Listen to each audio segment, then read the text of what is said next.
고속도로에서 화물차는 27%에 불과한데 화물차 사고로 인한 사망자는 전체 고속도로 사망자의 50%에 가깝다는 걸 아십니까?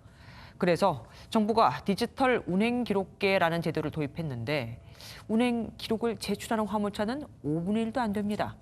무슨 사정인지 김보미 기자가 취재했습니다. 고속도로에 정차한 승용차를 뒤따라오던 거대한 화물차가 갑자기 들이받습니다. 승용차 2대가 중앙분리대를 넘어 튕겨져 나가고 결국 구중추돌 사고로 이어져 13명이 다쳤습니다. 이렇듯 화물차 사고는 대형 사고로 이어지기 십상인데 여전히 교통법규를 지키지 않는 화물차들이 많습니다. 고속도로 입구 주변을 가보니 화물차들이 속도를 내며 쌩쌩 달립니다. 서울 시내 도로는 제한 속도가 최고 60km지만 실제로 주행 속도를 재보니 제한 속도를 넘기는 화물차들이 적지 않았습니다. 화물차 교통사고는 사망사고로 이어지는 경우가 많습니다.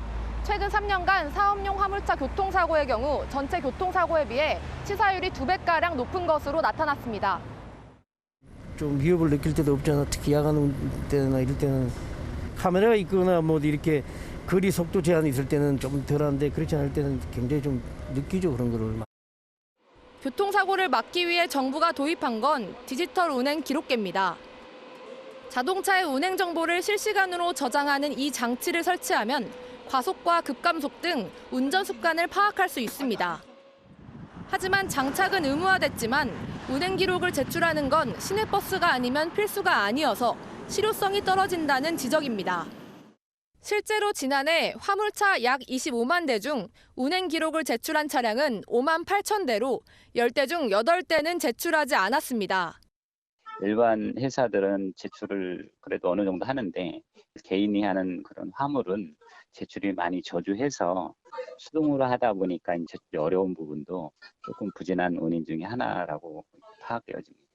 참사로 이어질 수 있는 화물차 사고. 기존에 만들어진 제도라도 제대로 적용하자는 목소리가 높습니다. MBN 뉴스 김보미입니다.